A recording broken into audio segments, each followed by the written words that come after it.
We got this thing pulled out. I actually got this for free because the guy who had it said that it would keep tripping the breaker. I don't know if he actually did any work on this or anything, but I'm going to check it out.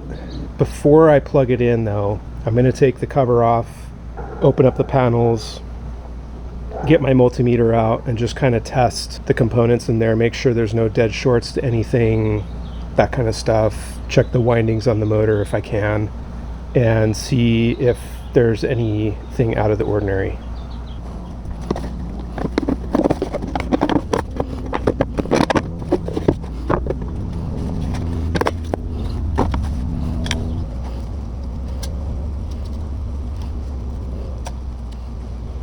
Oh, that's not good. That's probably what's going on. That's the way I pulled it out of there. That should not be on there like that. I think that was rubbing right up against this. See if this one's doing it. Oh, maybe it just came out. Ow! God damn it.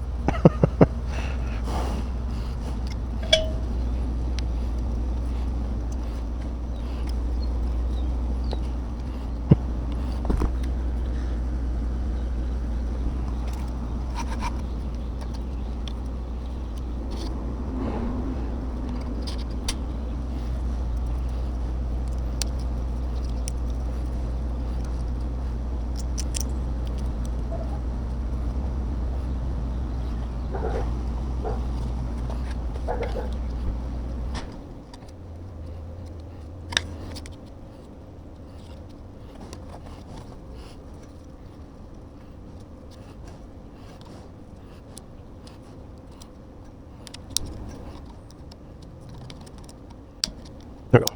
Okay.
All right, the motor seems like it's okay, so I'm going to hook this back up. I'm going to clean these comm bars off a little bit with some Scotch-Brite.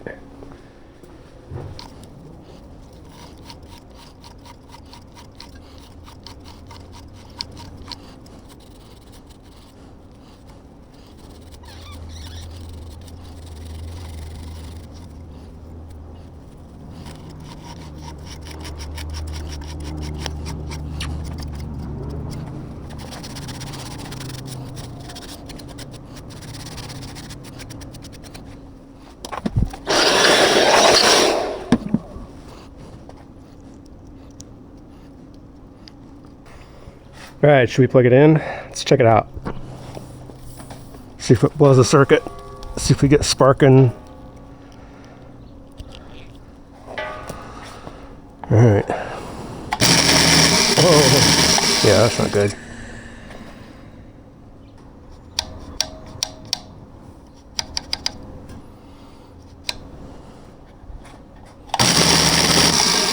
No, that's not good.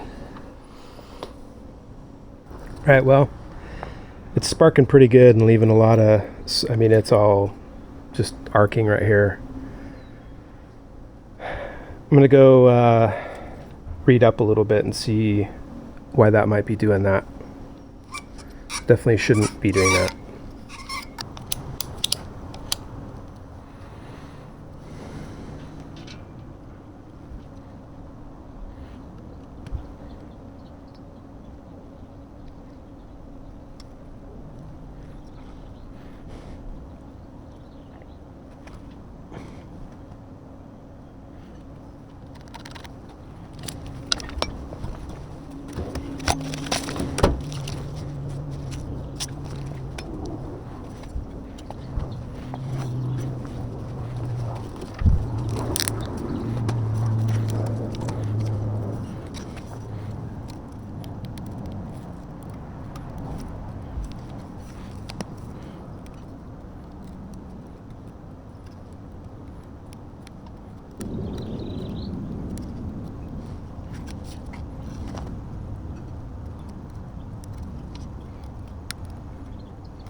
I mean, obviously something's wrong. I don't know if it's worth just trying to get a whole new motor for this thing. I think I would just take this whole thing off and use this as an auxiliary tank. What I wanted to do though is change the air pressure setting on this. Set this at a really low pressure so that it would come on and complement the other one, but we might not do that. It might just be better as a auxiliary tank. I'm not going to put any more time into this motor. I think it's fixable. I could take this to somebody to have them look at it. I couldn't find any problems with it myself, but I'm kind of an amateur when it comes to this, but I can just see that there's problems here. Not to mention I would need to find a new pulley because this is grabbing the belt and kind of chewing it up. In order to get this motor repaired, I would have to take the whole thing off, put it all back together, take it somewhere and have them test out, at least test the armature here. I just don't think it's worth it. I'm going to take all of this off, everything's coming off the top of this. I'm going to put a cap over here on this outlet, and then I'm just going to run a 1/2 inch line over to my other compressor, and this will just be an auxiliary tank. If for whatever reason that motor on the other compressor can't keep up with this, or if it starts overheating or something like that, what I'll do is just buy a different motor altogether. These are really noisy motors when they're running, and the rotary compressor, it's not a rotary compressor, but whatever, this style of motor that's on this one, I can just buy another one of those motors.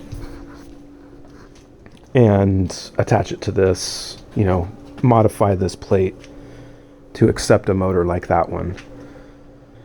I'm going to have to use it a lot to see if that one can keep up, but I think the main part is this tank is useful just as an auxiliary tank, and that's how I'm going to use it. With that said, I've kind of changed my mind on how I'm working with this wall over here.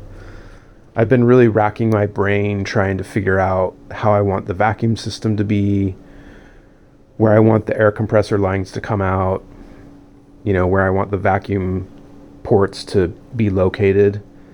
And I keep coming back to this thing where I really want the bench in place to kind of feel it out. I think it'll be much more clear once I have the benches in place and I understand how I'm going to be moving around in here and where I want stuff. I'm just not going to know where the best placement of these things is until I get things kind of situated and where I want them. So, shifting gears a little bit.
We got this foam in the wall here, and this is as far as I'm going to go with this particular foam.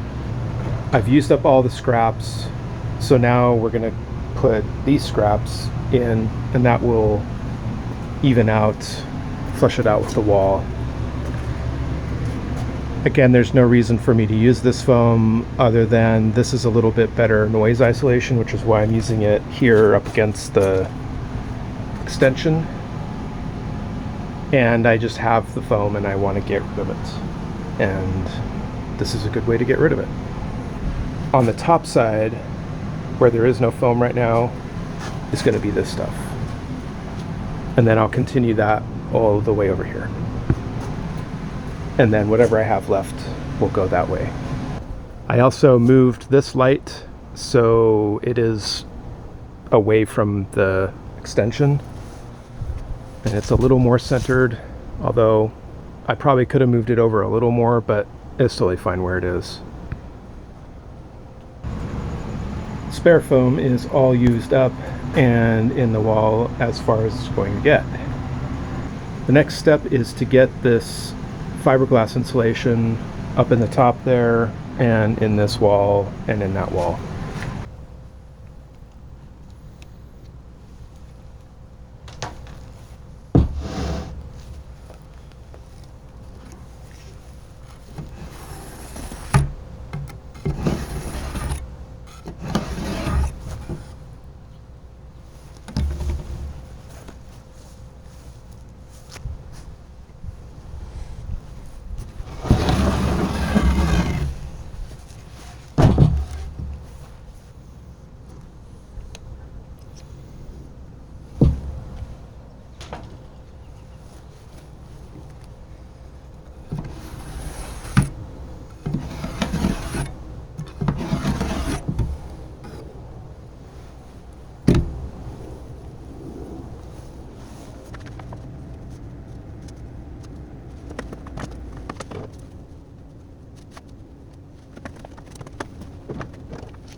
Incidentally, you may have noticed that I'm not doing a vapor barrier in here.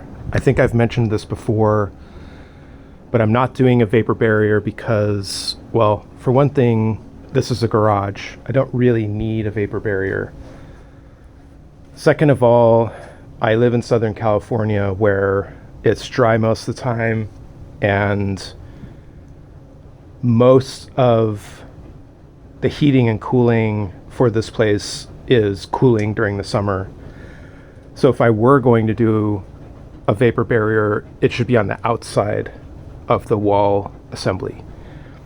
If I put one in here, what's going to happen is as I cool this room, the condensation, if any, will form on the inside of that vapor barrier, which would be very bad in this case.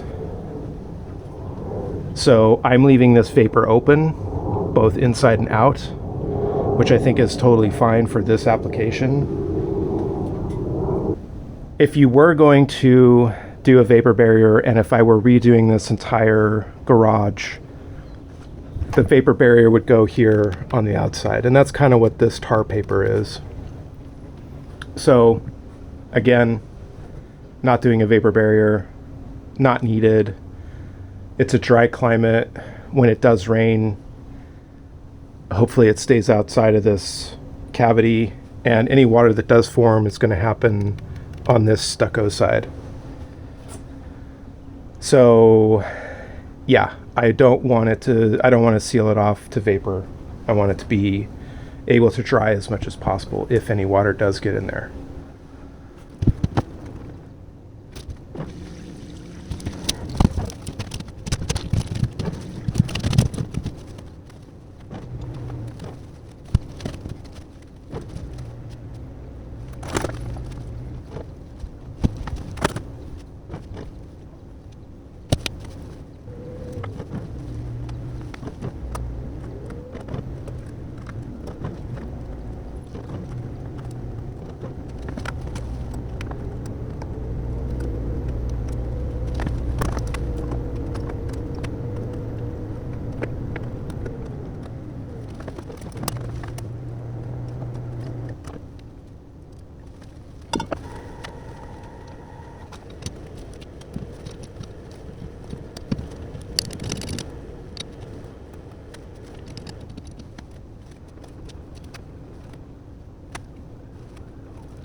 All right, we got these two panels up. That window's cut out. It's looking good. Happy with that. All right, let's keep going. We got this corner cleaned out. I've pushed all of that stuff over there out of the way and kind of cleaned up this wall, getting it ready for insulation. And of course, the onion peeling continues. So there was a piece of plywood right here, and I'm not sure why they had it there, honestly, except to maybe hide some problems. So if you look down here, you can see some bad news. Neither one of these 2x4s here, and that one's got some structure to it. This one, probably not much on the bottom there. And then that sill plate is just completely rotted. And this one doesn't look too great either, but it's okay. Do I fix it, or do I just cover it and leave it? I think I need to fix it. I don't know, what would you guys do? Would you do what most normal people do and just cover it up and ignore it? Or would you fix it? It's not going to be easy to get that out though. Although it might be because it's rotten, so maybe it won't be that difficult to get out.